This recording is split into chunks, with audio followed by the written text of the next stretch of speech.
Hello and welcome to My Butt Hurts. I'm your host, Michael Riley. With me is Dane Forgione.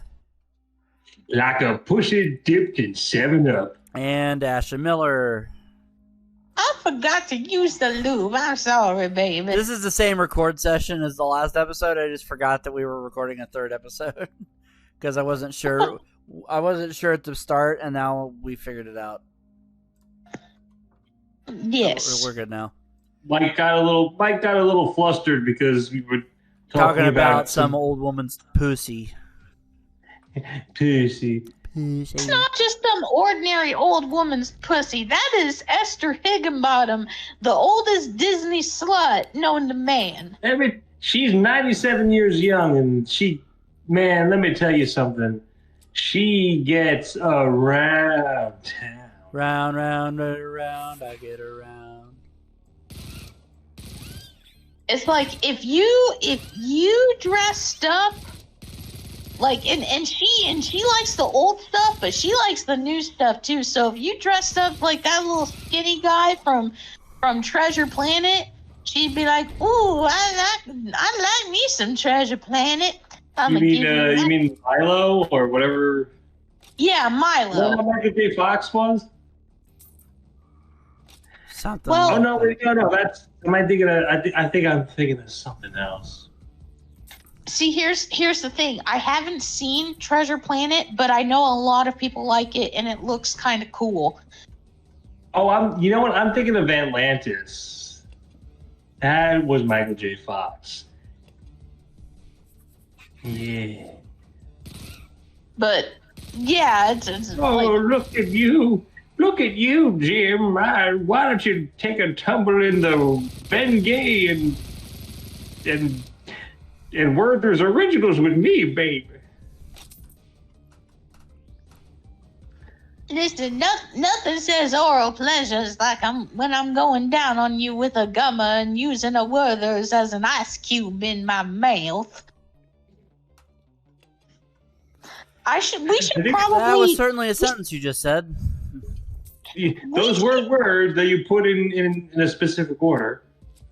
We should probably let Esther get some sleep, and maybe we can pull her out every now and again, because I'm starting to get a fucking I don't want anybody to pull out. Do. Oh, so now you want to get it up the act. Okay. Because I tend to kill jokes when I start doing them. So. Yeah, but see, there's a difference. I like 36 bagels up my ass. Fucking sesame seeds. Okay. See, the difference is though you're trying. We know you're trying to kill it on purpose because you just wish you had the brilliant bonbons that he had. So don't be JoJo. Don't be JoJo. And Dane and I realized that we need to give Esther a break because Esther's a good thing. And we want to make sure we bring it back fresh. We have to. That's right. So we're gonna. It's like it's no different than Easter Island Pac-Man. It's true. Billy couldn't get enough of that one. Well, it's like we had to rename him Easter Island Pac-Man because I kind of unintentionally said it inappropriately as a stream of consciousness. Speaking of Billy, we're also, in fairness, the episode that's on airs in a few days, and all the instances of that word has been edited out, so don't worry about that. Okay. Yeah. Yeah, I had to take. I don't have a censor bleep, so I had to take from when near the end of the segment when Dane said Cthulhu. So every utterance of that word is now replaced by Dane saying Cthulhu. That's gonna sound really fucking hilarious. It does.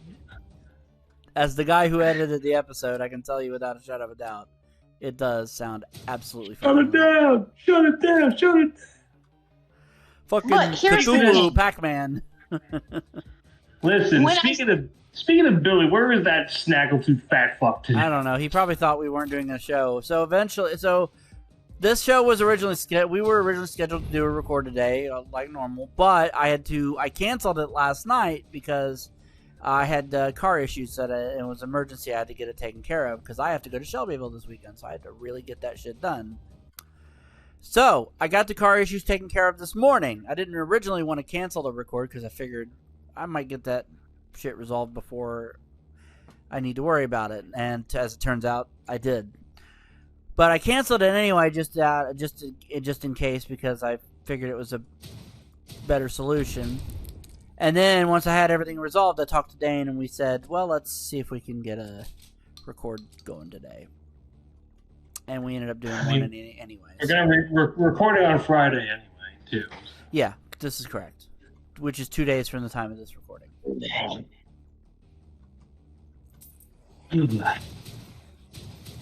So, now this is our third rodeo in this Project Warlock. Yeah, Project Warlock is what we're playing. And this is fun. I'm digging it. But, I'm still, you look at it what is supposed to be happening here?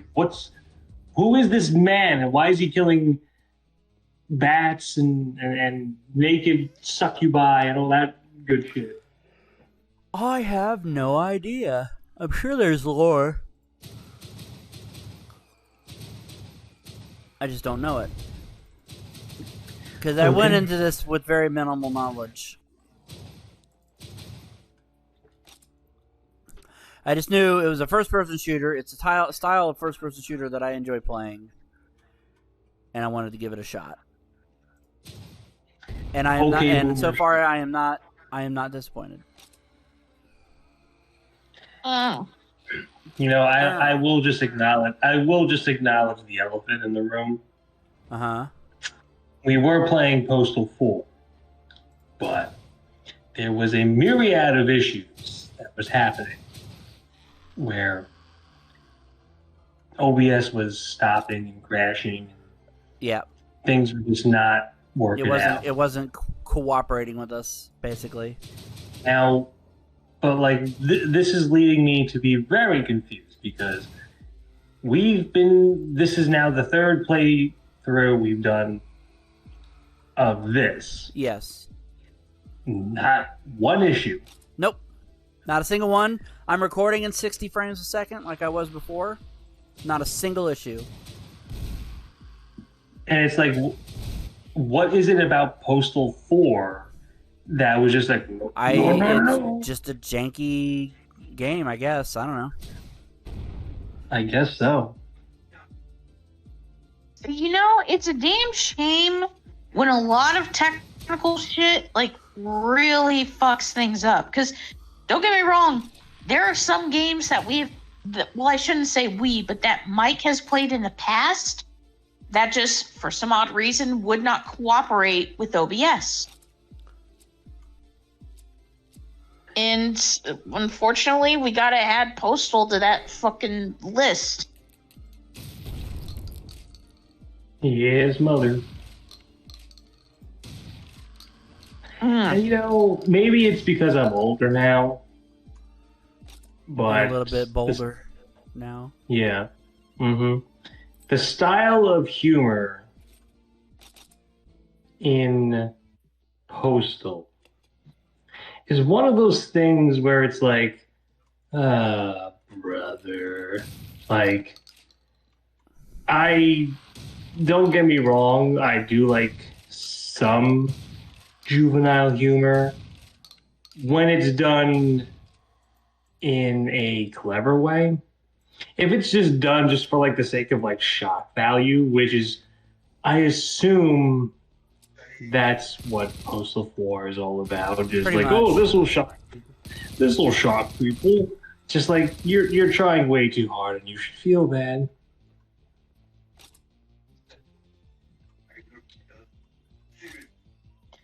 I'm trying to my thing when it comes to certain types of games or things of humor. Sometimes I unfortunately look back at some old games or old comedy stuff that I maybe liked, but now I just kind of fucking cringe at That aged about as well as milk on a hot summer day 5 years ago. Summer breeze makes me feel fine. Blowing through the jasmine in my mind. Who is Jasmine and why are you blowing them? You know, like you look at stand up from like Andrew Dice Clay. Yes. Oh yeah. And you just go like, this is not funny. It's punching down. And if we learned anything from George Carlin, the master comedian, the best stand-up comedy punches up, not down. So we should make fun of sophisticated things. Well, all right, let me put it to you this way. Andrew Dice Clay made jokes like, hey, fucking homosexuals, they should get AIDS and die, those fucking gay lords. And it's just mean-spirited and it's punching down. There's ways of making jokes about topics where you can, you know, not be a goddamn jackass about it. Or look like a homophobic cunt. Yeah. Fair.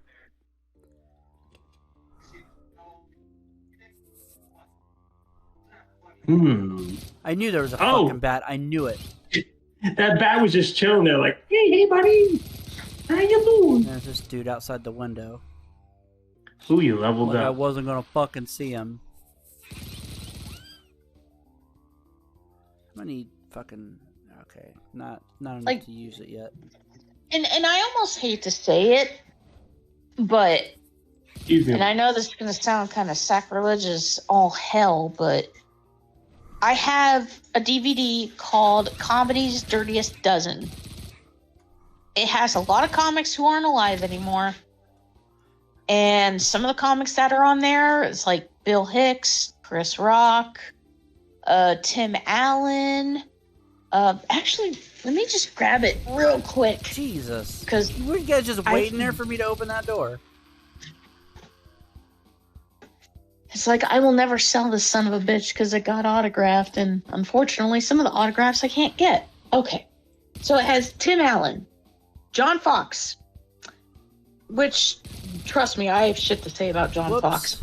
Joey Gaynor, Bill Hicks, Stephanie Hodge, Monty Hoffman, Jackie Marling, Otto and George, which, you know, guy in a puppet, Stephen Pearl, Chris Rock, Larry Scarano, Thea Vidal, Ben Creed, which, yes, Ben Creed's still alive, last I checked.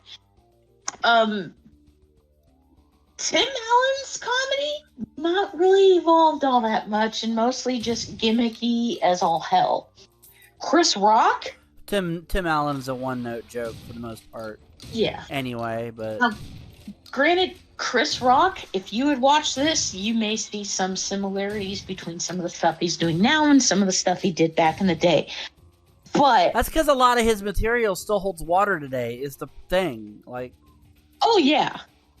Bill Hicks, and granted, as much as I hate to say this because I love Bill Hicks and I think he's brilliant,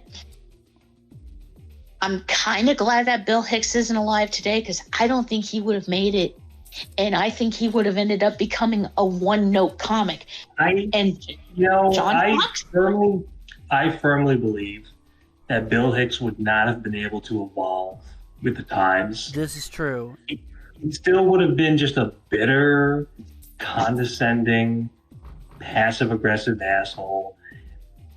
See, I never understood the appeal of Bill Hicks. To me, it just boils down to, hi, I'm Bill Hicks. I'm smarter than all of you dumb fucks. And here's 90 minutes to show why I'm smarter than all of you dumb fucks in the audience. And then Dennis Leary took what Bill Hicks did and did it worse. Well, hold on.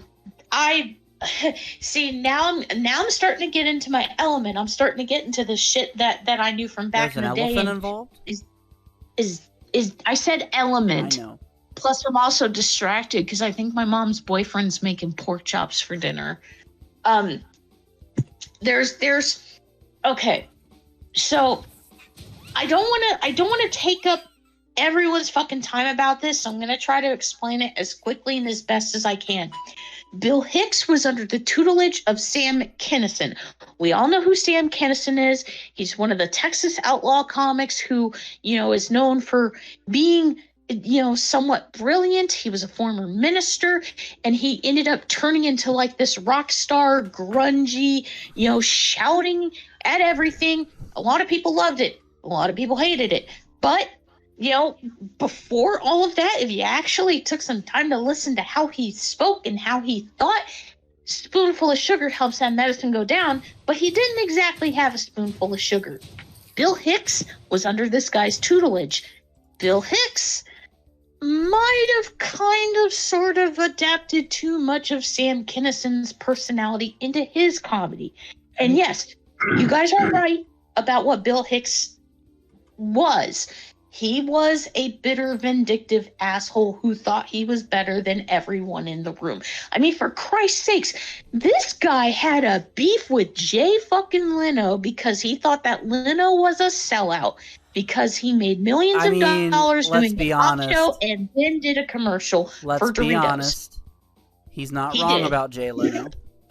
He is not wrong. Jay Leno is an asshole for way more reasons than just that, though. I will say this.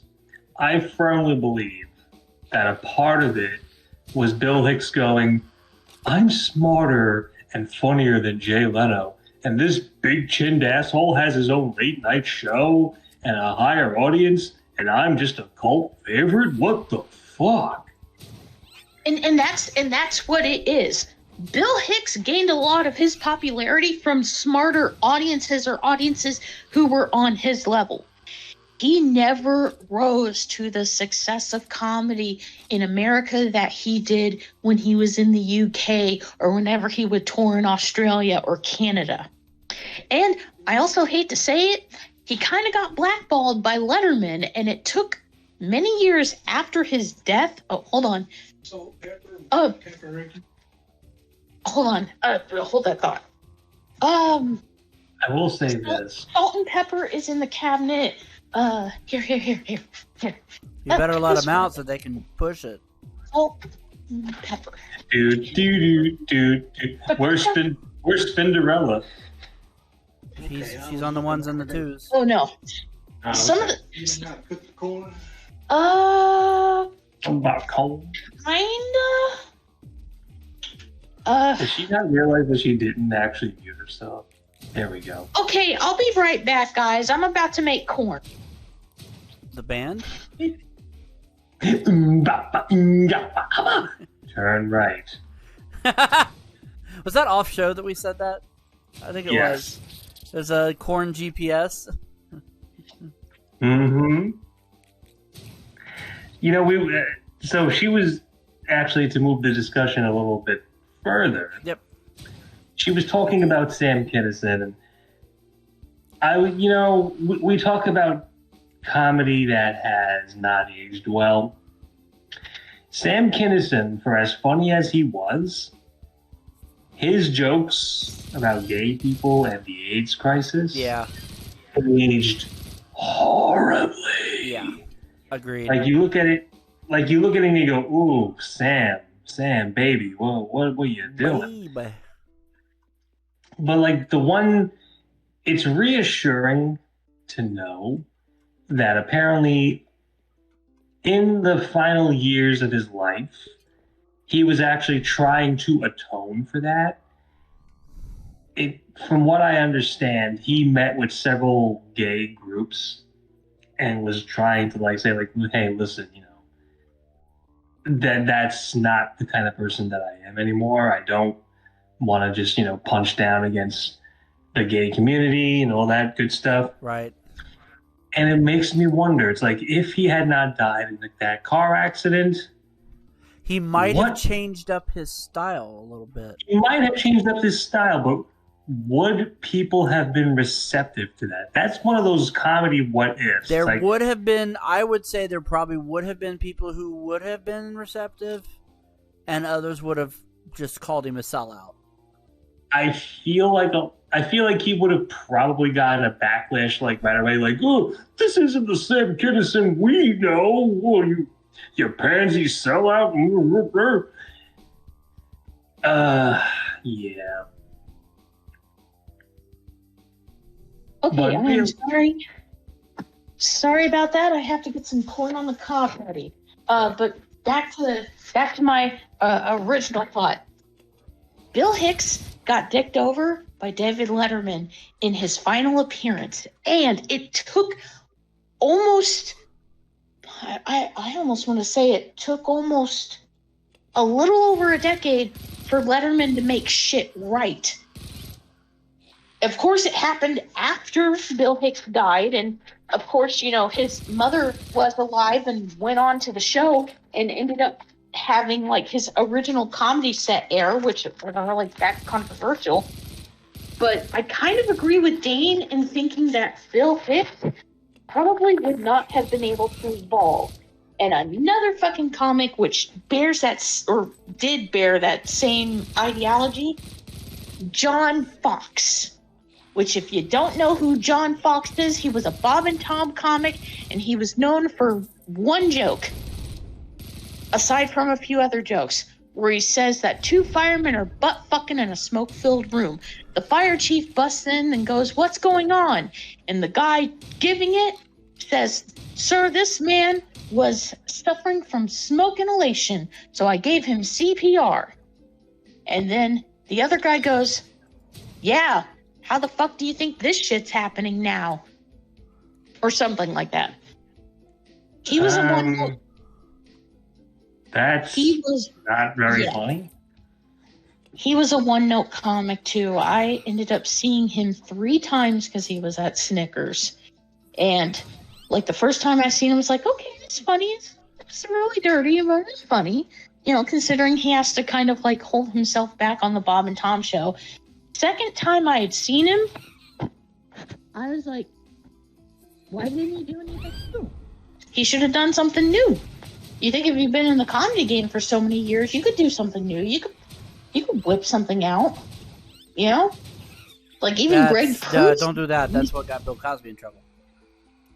Like, even Greg Proops can recycle his old jokes and make them fresh and make them new. And, he even studies up on a lot of the areas that he goes to and comes up with his shit on the fly because of his great improv skills. But the third time I saw John Fox, third fucking time, same fucking stand-up comedy routine over the last 2 shows that I seen, Matt. I was just like, I don't ever want to see this guy again because it's the same fucking show. Same fucking jokes, and I should have listened to my friend Jane because she overheard John and another comedy club owner when she was touring. They were butt fucking the live long day. And he basically said, I got these people by the balls. I don't even have to write any new jokes. I just have to tell the same old fucking jokes. And it's like, if you're gonna be a fucking lazy asshole, just be Gallagher, with the fucking watermelon. Gallagher wasn't even a lazy asshole. Yeah, he had the one bit, but a lot of his comedy, if you actually watch his specials, a lot of his comedy was actually fairly smart. Yeah, a lot of his comedy was really smart. But it's a real shame that he, towards the end of his life, just started to spout right-wing whack job points, because if you listen to his stand-up from the 70s... if you listen from anything between his first show, An Uncensored Evening in 1979, all the way through Overboard in 1993, and there's 12 specials in there, and some of them have recycled material, but a lot of them have fresh material, which speaks volumes. So when you have 12 specials and you're able to produce that much material. But let me ask you a general question. A lot of it still holds up. Let me ask you a general question, because I know that we are intelligent people. if I go up to 100 people and I ask them, what do you know Gallagher for? I guarantee you that at least 90% of those people are going to mention, oh, it's the watermelon guy. They're not going to talk about the guy who has witty things to say. Yes, and who I agree. said things. And I also think that's doing him a huge disservice. It is. It absolutely is. Just even You're mute. You're covering your mic. So I'm not covering my microphone. Here, I'll sit down. Okay. So when you and I were dating, and even when we weren't dating, and you just for shits and giggles turned it on to one of the Tubi channels that had shit about Gallagher. Yeah, because all his specials were on Tubi TV at some point. I watched them, and there was some stuff that I laughed at, but it seems like I noticed once it got to the watermelon stuff, like that's all people wanted, that's all people cared about, which fucking sucks. Yep, that it does. It would be like, see, it's hard to do a compare and contrast, but yeah, there are comics out there who could do fresh things and who can make some, like I had mentioned before, Greg Proops. He's recycled a lot of his jokes, but he's made them different. Whoa! Every fucking time This is the episode. This is the boss of the episode. That's a huge hit. Oh, looks like he's got a pitchfork of pew pew too. He kind of looks like Ganon.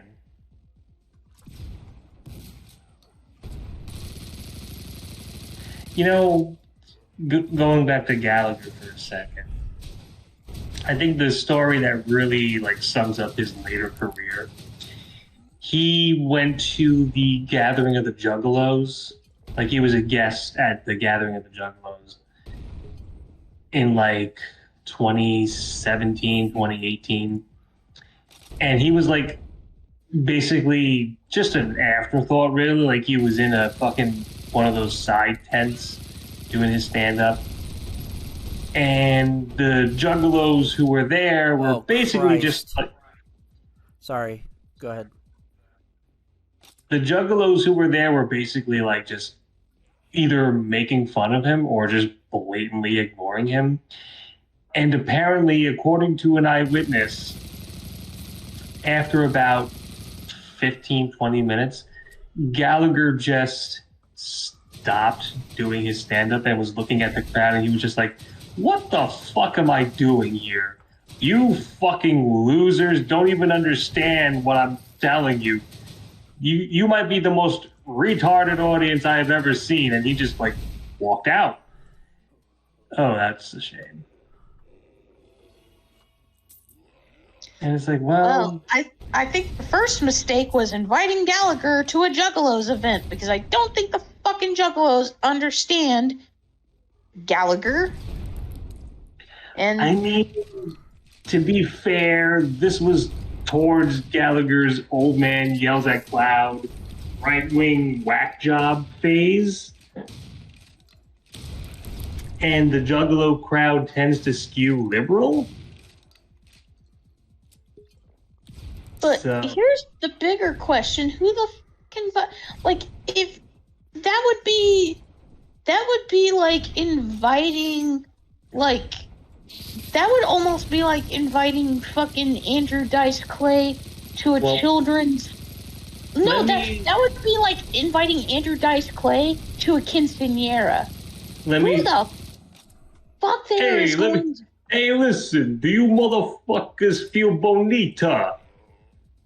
Oh, 'cause I feel bonita. Whoa! Some woman named Bonita. No, you're not. There we So- go. I killed him. Here's the thing you need to know about the Gathering of the Juggalos, especially when it comes to Juggalo Championship Wrestling, the Insane Clown Posse tends to bring in like what you would call the has-been wrestlers, like say Greg Valentine, Yes, Brutus Beefcake, and they do it basically to mock them, like, ha ha ha, you're a has-been, you're not a star anymore, you're a fucking idiot. And these guys just don't care. They're just like, all right, you're paying me money, I guess, whatever. Oh. yeah, that was the end of the episode. You emerge victorious after slaughtering Hell's defenses within the medieval castle. The fortress, constructed from ancient stone atop a cursed hill, is now under your control. Okay. Your plans to eradicate evil have suddenly begun to pick up pace. The new powers you have acquired fill your soul with optimism. Onward, you're one step closer to eradicating the root of all evil, the Lord of Hell himself. Indeed. So basically you're just like Doom Guy. You're a one Pretty man. much. There you go. Wow. And that is, I have finished an episode of this game. A project for Warlock. This would be my thing when it comes, like, if I was in the position of like Greg Valentine, okay, I get it. These people are going to make fun of me. They're going to call me a has-been, and I'm getting paid for it. Yeah, I understand. But when it comes to like a stand-up comic and they don't think that they're a has-been or a wash-up or a fuck-up or a failure, and for them to go to like a place that's completely out of their element, if I was in Gallagher's shoes, I wouldn't have taken the fucking job offer. Like, I would have just rode that watermelon train all the way to the grave. So you remember all the enemies we saw in the first episode? Well, guess what? You're never going to see them again. All we got brand some new new ones? enemies. Yep. Every enemy in this episode is brand new. And that's how it is for every episode. That's every episode good. has brand new enemies. So Wow. that's the It thing was I getting a remember little. about this game. It was getting a little tedious. So yeah, it's nice that it changes it up. Oh, shit. We got giant fucking burymen. Well, so to get back to your point about Gallagher, you have to understand that around the time that this happened, it's not like people were banging down the door to say, "Oh, Gallagher, do a stand-up in my comedy club, please." He really wasn't what you would call In demand. in demand. Oh, yeah. Like maybe every so often he would get like a nostalgia pop at a rinky-dink comedy club, and it's like, oh hey, remember this guy, fucking Gallagher? He did appear on an episode of Gotham Stand Up on Comedy Central, like late in his life, but like even then, he didn't do the watermelon bit then. Thank God. Oh, no. If he does a stand-up comedy show at a comedy club, I think the owners are like, you cannot do the fucking watermelon stuff. You can do your jokes. You can do your little gimmicky pop shit. He really can't do much of anything now. Yeah. Well, yeah, he's dead. But you want to talk about somebody who did evolve and it didn't affect their stand-up at all. In fact, it made it much better. Bobcat Goldthwait. Yeah. Because he point blank said, I retired my character. That's not what I do anymore. And he stuck to his guns. He doesn't, the screaming, all that stuff. And hell, He had a stand-up album that just dropped about a couple of weeks ago. And from what I understand, it was pretty funny.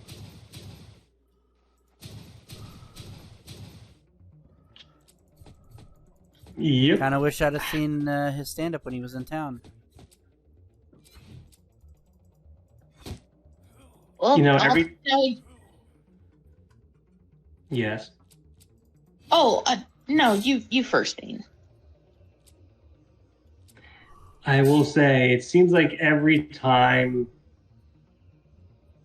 he comes to my neck of the woods, there's always some kind of event that I have to go to that I can't get out of. So it's like, oh, because there was one time where he was going to be doing stand-up in Brooklyn, and it was the same day as my cousin's wedding. And I was like, okay, can't do that. And there was another time where he was supposed to be in New Jersey, and I had a show that I had to do the same night. So it's like, am I destined to just never see Bob Coot Good Guach? Bob Gog. Engelberg Humperdinck? I will say this. I did get to see Eddie Izzard Nice. do his Great Expectations tour, where he basically did a one-man performance of the entire novel of Great Expectations. And my God, it was fabulous.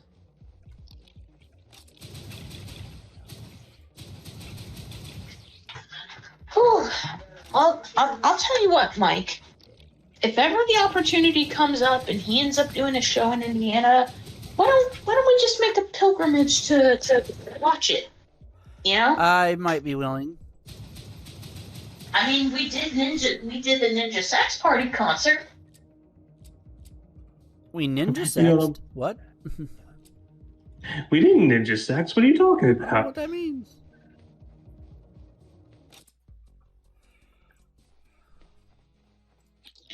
I mean, that was it was a cool concert, and the act that came on before Ninja Sex Party was actually pretty damn cool. Oh, Super Guitar Brothers? Yes. And it was the first leg of their tour, which, you know, Right. that was, It was the first show of their tour, like literally. yeah. We were just the tip. You big doo-doo head. You big doo-doo head, Mean Gene. I mean, there's a couple of comics that I do want to go see, and they're kind of like newer-ish. Like, I want to see Polar Bear Comedy. I can't remember the guy's name, but he's like half white, half Mexican, and he's like, the differences between my white and Hispanic side. Yeah, that guy. Carlos Alexraki? I don't think that's his name. The guy who just played the Taco Bell dog? No, not him, not him. No. No, he's like a big ginger guy who's like white hunting, but he is half Latino, half white. I mean, And for what it's worth, Polar Bear Comedy is literally going to be at the District Theater in Indianapolis on the 26th. I know, but see, there's a problem. We have a show that day, don't we? Let me check. Pretty sure we True. do. Pretty sure that's Extreme King weekend. 26th of June or 26th of May? May. Oh, well. It's not a show weekend, but there's also just this one teensy little problem. With my current unemployment situation, I have to be very careful about how I spend my money Fair. because I do not get a lot of it. I get enough to pay for my bills, and you know, the person who is on my AT&T account is back paying me for all the times I covered their cell phone. So, you know, I'm trying to at least hold back some money. while I'm looking for work. Because believe you me, if I had the money to blow, I would be going to watch this guy. Like, I love going to Indianapolis to, go see comedy shows. I've done it before. I could do it again. But I have to be really careful because I do not have a lot of play. Like, I barely have any fucking play money. Now, if I get a job between now and then I'll fucking, make the trip. Jesus, I'm out of and, fucking... do the thing. But there's been a lot of shit that I've had to say no to because I just don't have the money. Which is a damn fucking shame. Smell you later. You died. I did.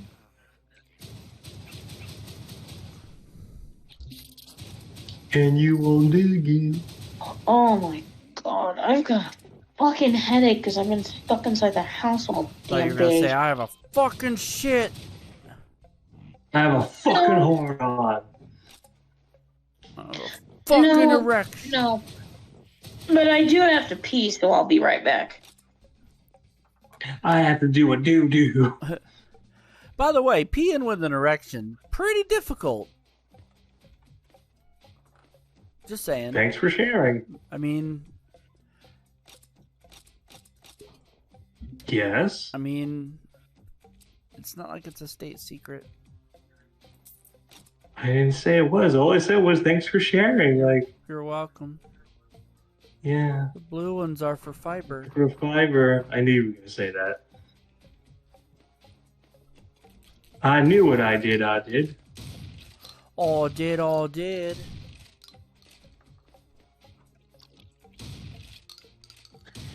Oh, daddy-o.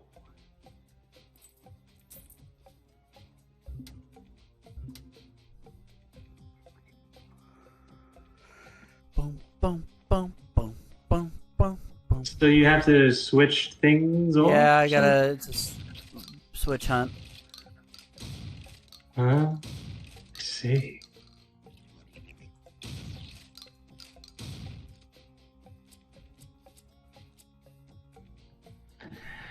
Oh, Lord. Oh, Lord. I can only imagine waking up with a piss-filled hard-on would be, like, incredibly painful. Yeah, you right. I mean, I don't have a penis, but I've seen one on TV. On TV? Never in real life. Never in real life. Oh, I've touched a dick in real life. Oh dear. The joke is, I'm no doctor, but I've seen one on TV, so it's like, yeah, that's kind of what I was going for, and it kind of fell short. Short, like Mike's wee-wee. Aw, what a fucking asshole that guy is. Stupid small dick. I plead the fifth. I plead the fifth. 1, 2, 3, 4, 5. Phil! There's many words, there's many laws in the USA. Look, I'm sorry. I'm sorry. I had to do it. I had to fucking do it. That's why I had You'll have Because to. if I didn't do it, I would have pooped my pants. You'll have to excuse me. I'm trying to de-thread corn because the fucking husk hairs on a corn is Listen. poisonous. I swear for a brief split second, I thought you were going to say, I have to deep throat this corn. No. I have to eat corn the long way. No, I'm no. No, baby. No, baby. No, I have to de-thread this corn because the threads of the corn are poisonous for dogs and it could kill them. We wouldn't want that. No, I would be very no. pissed. 1, And- 2, 3, 4, pissed. Piss all over your piss all over your face. I gotta fucking hurry. The water's starting to boil. I gotta hurry. The Susan's starting to boil. Whatever happened to her? I gotta hurry. I She gotta what? hurry. The Susan's being fucking lazy. Did you just fart? Yeah, in approval. Oh God. It was an approval fart. Oh. You might even say it was an approval. I'm gonna go to bed now. You know what? You can finish this episode yourself. No, there's only like 10 minutes left. Don't leave. All you do is talk. Love me like you Listen, do. Love me like. First of all, that's the theme song for the other show. We have another show? Yeah, Retro Roulette. Oh shit! Oh shit! That's a show where we play roulette games, but a retro-y. Retro-y. Yes, we I got have no fucking perk points. All right. There's cool. no fucking in the champagne room. We That's what have you no think. choice but to play. We have no choice but to play retro games. They may be awesome or they may be lame. It's the Adderall I need to take. I inserted it into my ass. And if you don't like that method of medding, well, you fine. could just lick my balls. The angry anal nerd. What?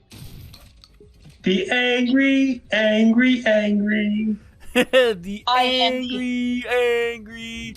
Ooh, angry. I am the meticulous fucking gamer. Maybe the anal gamer.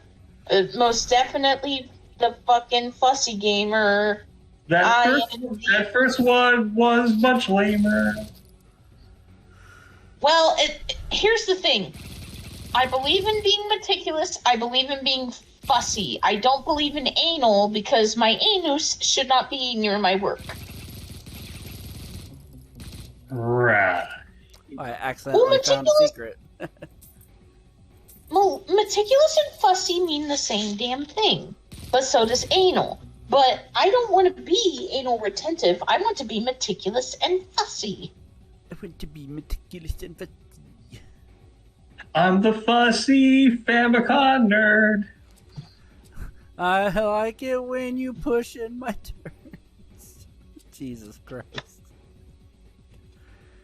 My I favorite didn't basketball know. player was Larry Bird. I didn't know we were Tiffany. Hey, did you know we jerked off on a beetle? Not the car. Or hold the on. musician. Are you trying to tell me that Tiffany jacked off on Ringo Starr? Well, Peace and I love. paid for the Peace. experience. Peace and love. Peace and love. No. Jack off on me again. Peace and love. Tiffany, guess what? Your baby. Come on, my glasses. They make them streak proof. Who are you doing an impression of? I was trying to That was That was so far from Ringo Starr. that Ringo was Starr's not even that going to was- try to sue because it wasn't even close. I'm not gonna sue her. That didn't even sound like me. Oh, it didn't sound like me at all. Look, I have a hard time trying to impersonate Ringo Starr. He has a very unique. What good time were they singing? You have to sound like you constantly have sinus problems. It's the poopy faced nerd. It's the meticulous gamer guy. It's the fussy guy who likes to play. He likes to cry. He's got urine running down his thigh. You stole my joke. Fucking what? I was gonna say the cum stains run down my thigh. I went with the slightly more classy Urine. He'd rather fuck a pineapple than ever hook up with that guy. He'd rather buffalo a buffalo than buffalo. I'll be right back. The corn needs tending to. Boom. Turn left here.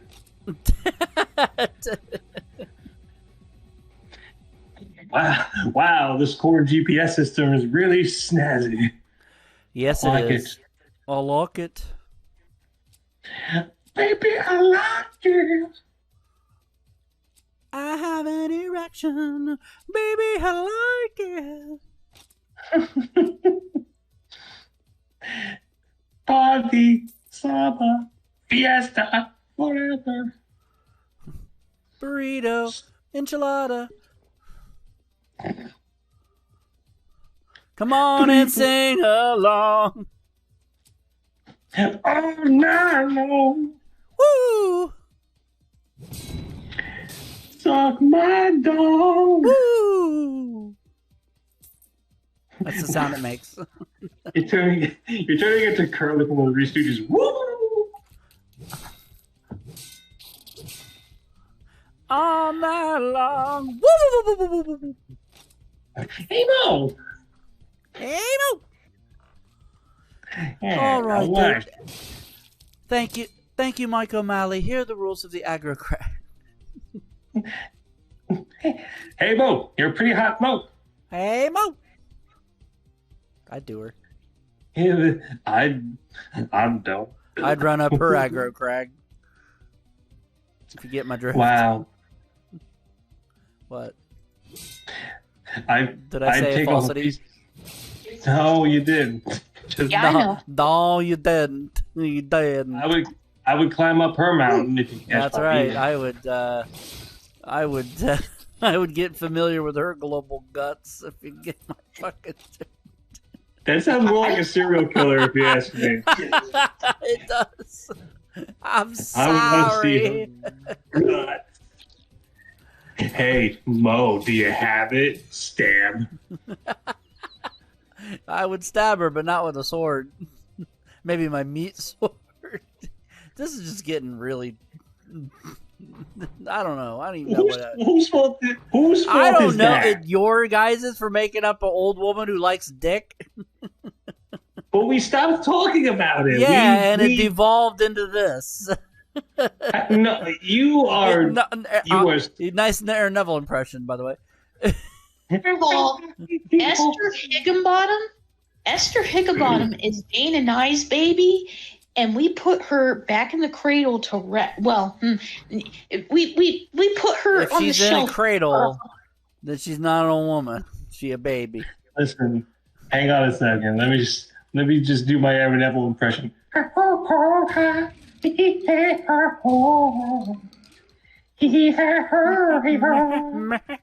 Look, we had to give her a break because if we overplayed it, it was going to get monotonous and dumb. Oh, you mean like the rest of the show? Wow. Excuse me. I'll be right back. Nah, I'm kidding. I'll be right back.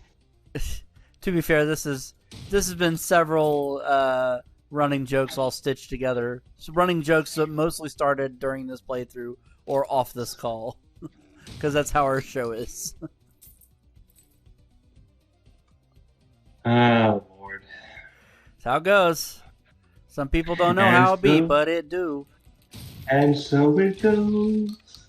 I made that dude clip through the wall. He is now out of bounds. How the hell did that? With my boomstick. With my boobies. with my boobies. This is actually a good place to stop. Let me upgrade first.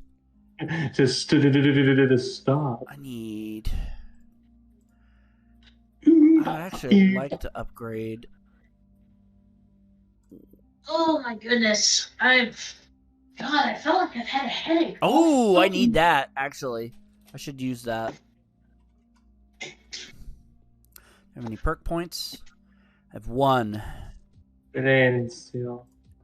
Yeah, do that. Doodah, doodah. Decamp Town ladies. All right, we're good. We're good on everything then, I think. All right, Okay. That's it for this edition of Backseat Gamer. If you like what we do, please hit subscribe and be sure to hit the bell to be notified of upcoming videos. I'm really enjoying Project Warlock, and I cannot wait to return to it. In any event, for Dane Forgione and Ashley Miller, I'm Mike Riley saying see you next time on Backseat. Oh, Gamer. Sorry. Au revoir. Backseat gamer. That Pepto-Bismol.